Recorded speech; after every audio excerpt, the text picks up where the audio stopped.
안녕하세요. 집스커버리 잭두입니다. 어제 8월 8일 날 부동산 대책이 한 가지 발표했습니다. 대책의 핵심 내용은 42만 가구를 서울과 수도권에 공급하겠다. 근데 이제 공급이 바로 되는 게 아니라 7년 동안 공급하겠다. 이 내용이 핵심이거든요.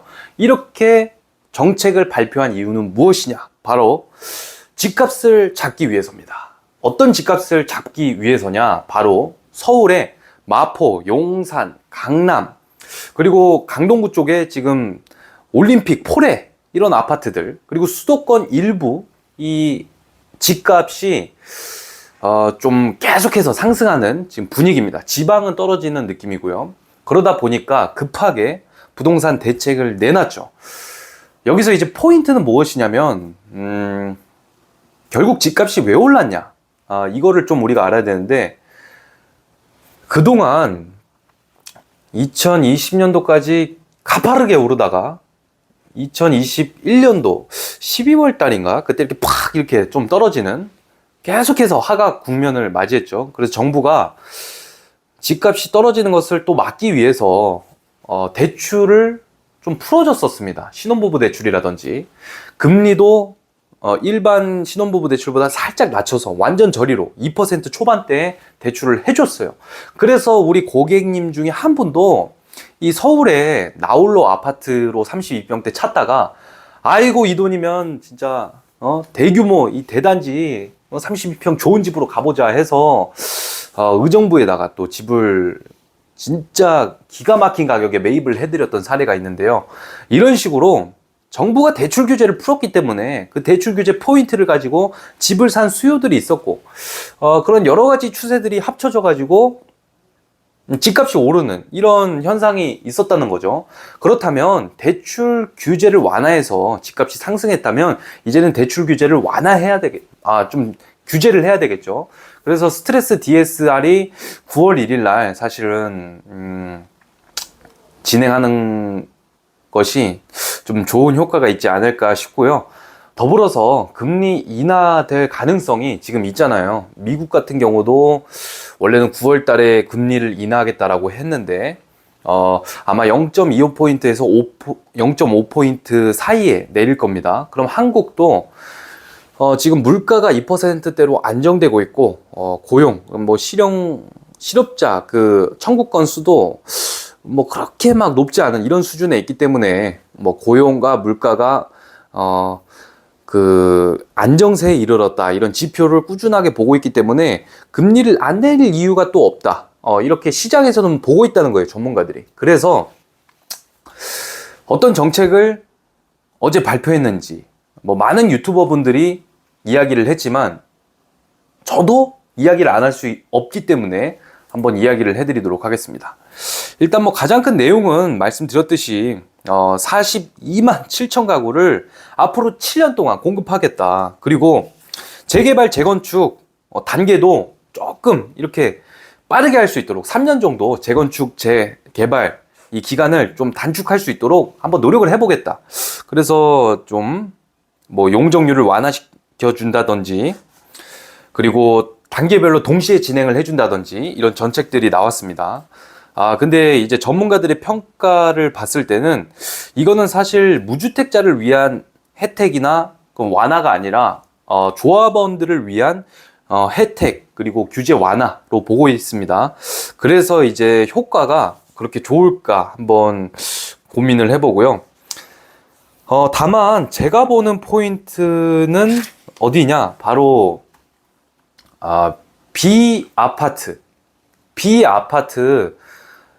이 거래를 활성화하기 위한 이 정부의 규제 완화에 대한 포인트를 저는 좀 주의 깊게 봤습니다. 사실 여러분들께 말씀드리고 싶은 게, 우리가 처음에 원룸 이런 데 살다가 어디로 가요? 투룸, 쓰리룸 이런 빌라로 가잖아요. 또 아파트 월세 전세로 갈 수도 있고요. 거기에 있다가 우리는 결국 어디로 가길 원하느냐? 대부분이 아파트에 살기 원합니다. 차도 제가 지금 SM5를 몰고 있지만 SM5 몰다가 대부분이 마음이 어디로 가느냐? 뭐 소나타, 그랜저, 뭐 K5, K7 뭐 이런 쪽으로 가다가 그 다음에 원하는 건 뭐냐? 제네시스, BMW, 벤츠 이런 곳으로 원하잖아요. 근데 집을 차에 비교하는 거는 조금 안 맞지만 역시 원룸에서 출발해서 투룸, 쓰리룸, 뭐 아파트든 빌라든 월세 전세로 살다가 결국에는 어디로? 아파트로 내 집을 사서 자가로 살길 원하는 게 사람의 지극히 당연한 심리 중에 심리다. 이렇게 우리가 볼 수 있겠죠. 그때 포인트가 무엇이냐면 이런 단계를 거쳐서 사실 아파트를 사야 되는데 지금 빌라를 사요, 안 사요? 안 사잖아요. 왜냐면 빌라에 대한 이 상품에 대한 신용도가 완전히 바닥으로 이미지가 추락했기 때문이에요. 그렇다면 이미지 회복이 필요하잖아요. 어떤 이미지 회복이 필요한가요? 이 빌라에 대해서 아이고 빌라 이렇게 사건 사고 많이 터졌었지. 하지만 앞으로 너네가 빌라를 산다면 우리가 세금에 있어서 혜택 줄게. 그리고 빌라나 도시형 생활 주택, 뭐 오피스텔 이런 거 살 때 너네가 주택수에 이게 포함되지 않도록 해주고 청약할 때는 무주택으로 볼 수 있게 해줄게. 이런 지금 혜택을 정부에서 주려고 하고 있다. 자, 그래서 어떤 내용이 있는지 이게 편집할 시간이 제가 많이 부족하기 때문에 그냥 말로 해드리겠습니다. 어떤 게 있냐면요. 신축 소형 주택 기준이 뭐냐면 전역 60제곱미터 이하, 수도권은 6억 이하, 지방은 3억 이하. 이런 다가구 주택, 연림 다세대, 도시형 생활, 오피스텔, 빌라 이런 것들을 취득했을 때는 주택수에서 제외하는 기간 2027년 12월까지는 주택수에 포함 안 시키겠다. 이런 지금 혜택을 주려고 하고 있습니다. 그리고 신축 소형주택이 아니라 기존 이미 존재하던 소형주택을 구입할 경우는 그렇죠. 구입해서 이제 임대를 주거나 임대사업자를 냈을 때는 주택수에서 역시 제외시켜 주겠다. 너네 어차피 월세 받고 싶지? 그러면 아파트 말고 빌라나 오피스텔, 도시형 생활주택 이런 거 사. 그러면 주택수에 포함 안 시켜줄게. 그러면 너가 기존 주택, 너가 아파트에 살면서 이런 빌라나 오피스텔 사가지고 월세 받으란 말이야. 근데 너가 만약에 이게 주택수에 포함된다면 너가 지금 살고 있는 아파트 팔고 더 좋은 데로 상급지로 이동 못 하잖아. 이거를 내가 팔 수 있게 해줄게. 어떻게? 너가 월세 받는 집, 전세 받는 집, 이 새로 산 집이 소형주택일 경우에는 너가 지금 살고 있는 아파트, 이거를 사고 팔 때 지금 새로 산 이 주택을 주택수에 포함 안 시켜줄게. 너는 2주택이 아니라 1주택이야. 그러니까 이 집을 사도 너는 2년 뒤에, 뭐 2년 거주, 2년 보유 이런 거 있잖아요. 그 조건을 충족했을 때 너는 양도세, 비과세 받고 나갈 수 있게 해줄게. 지금 정부에서 이런 지금 혜택을 주려고 하고 있다. 이런 포인트에 여러분들 집중해야 돼요. 왜냐하면 잘 보세요, 여러분들. 주식 같은 경우도 제가 지금 본업을 집중하지 않으면서까지 사실 그러면 안 되지만 경제 흐름을 파악하기 위해서 굉장히 많이 공부하고 있어요. 근데 여러분들 주식에 투자를 해가지고 진짜 몇백만 원, 몇천만 원 벌기 쉬워요, 어려워요? 어렵잖아요. 쉽지 않다는 거지. 근데 부동산 같은 경우는 한번 내가 그 집을 사서 임대를 주면 50만 원씩, 뭐 70만 원, 100만 원씩 매월 나옵니까? 안 나옵니까? 매월 나오죠. 주식보다 부동산이 변동성이 적은 거예요. 그래서 주식에 대한 내가 엄청난 스킬이나 그리고 계속 이렇게 흐름을 집중해서 볼 여러 가지 이런 정보, 선정보라든지 그런 해안이 없다고 한다면 부동산은 너무나 매력적인 투자처입니다. 그랬을 때 내가 1억을 2억을 가지고 있는데 이거를 은행 이자에 넣기에는 은행 금리가 너무 낮아. 지금 가뜩이나 은행 금리, 예금 금리 높아요, 안 높아요? 물가 상승률보다 예금 금리가 작잖아요. 그럼 여러분들은 결론적으로 손해를 보고 있는 거나 마찬가지입니다. 물가 상승률을 못 따라가는 예금 이자를 받고 있잖아요. 그러면 손해예요, 결국. 그러면 우리는 어떻게 해야 될까? 부동산이나 주식에 투자를 해서 은행 예금보다 그리고 물가 상승률보다 높은 수익을 맛봐야 여러분들의 손해보질 않는 거예요. 근데 여태까지는 오피스텔이나 도시형 생활주택, 빌라 이런 거 사자니 주택수에 포함되고 그리고 빌라 어차피 사봤자 사람들이 지금 전세로 들어오려고 하지도 않고 그리고 내가 빌라 사봤자 나중에 팔기도 어려울 것 같고 하니까 사요, 안 사요? 안 사잖아요. 바로 아파트로 자꾸만 가려고 하는데 그러다 보면 너무 힘들단 말이야, 전체적으로. 그랬을 때 지금 이 정부에서 발표하는 혜택이라든지 이런 정책, 대책이 꽤 효과가 있을 수 있을 것 같다라는 생각이 제 개인적으로는 듭니다. 그리고 내가 주식에서 수익을, 재미를 잘 못 보고 있어. 그러면은 이런 부동산, 보다 주식보다 안정적이고 이 변화율이 무쌍하지 않은 이런 자산에 투자를 해서 매월 50만원, 60만원, 70만원씩 받아본다고 하면 이것도 굉장히 좋은 주식의 대체제가 될 수 있는 거예요. 여러분들이 자산, 자본 지켜야 되잖아요. 그쵸? 그래서 그런 것들이 좀 의미 있는 정책이다, 저는 생각이 들었고요. 그리고 뭐 이거는 포인트인데 뭐냐면 지금 생애 최초로 내가 집을 산다고 쳤을 때 이 취득세 감면 한도를 확대한다고 합니다. 어느 정도? 취득세가 지금 내가 4억짜리 집을 샀어. 그럼 취득세가 400만 원이잖아요. 근데 최초로 살 경우에는 200만 원 DC해 줍니다. 그러니까 취득세를 200만 원만 내면 되는 거예요. 그럼 개꿀이잖아요. 그 200만 원 아낀 돈으로 세탁기, 건조기까지 살 수 있죠. 근데 200만 원을 그렇게 크게 오르진 않았지만 300만 원까지, 집을 최초로 사는 사람은 300만 원까지 취득세를 감면해 주겠다, 이런 내용을 가지고 있습니다. 저도 집을 살 때 이런 제도가 있으면 너무 좋았는데 저는 이런 혜택을 받아보질 못했습니다. 하지만 여러분들은 받아보셨으면 좋겠고요. 그리고 이런 빌라 같은 중간 등급의 주택을 구입하는 분들이 나중에 청약을 통해서 아파트로 가고 싶잖아요. 그랬을 때 불이익이 없도록 빌라를 사도 오피스텔을 사도 청약할 때는 무주택으로 간주할 수 있도록, 주택수에 포함 안 시키도록 이런 비아파트의 범위를 좀 확대할 예정이다, 그런 정책을 발표를 했습니다. 그래서 이런 대책은 좀 좋은 것 같아요. 근데 이제 지금 전문가들이 보기에도 너네가 대출 규제를 풀어서 집값이 지금 오른 거고, 그럼 대출 규제를 다시 막던지, 그래서 조금 대출 규제를 진짜 실수요자의 대출을 잘 갚을 수 있는 사람들에 한해서 대출을 조이든지, 그런 조금 진단을 내려야 되지 않나, 이런 포인트들이 있고요. 그리고 집이 부족한 건 많지만 수도권에 부족한 게 아니라 서울 내에 집이 부족한 거예요.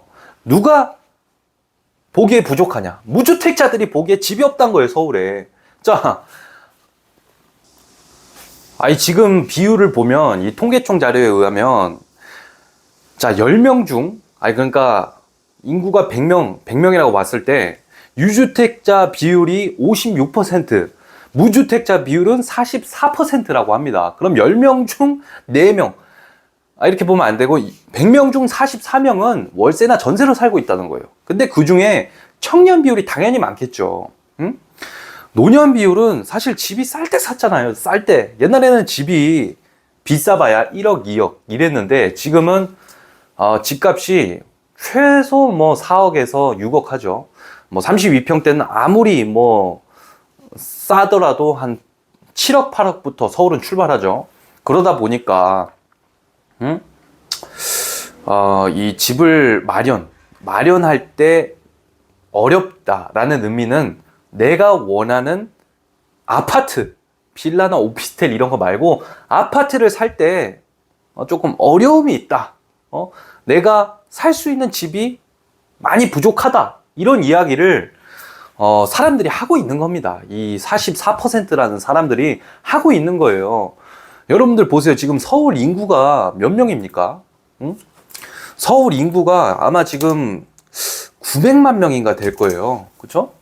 936만 명이에요. 이 중에 과연 내 집이 없는 사람이 얼마나 많을까 생각을 해보는 겁니다. 그랬을 때 근데 사람들이 원하는 그런 아파트 같은 거를 이제 서울에 이렇게 많이 공급하기도 사실 쉽지 않아요.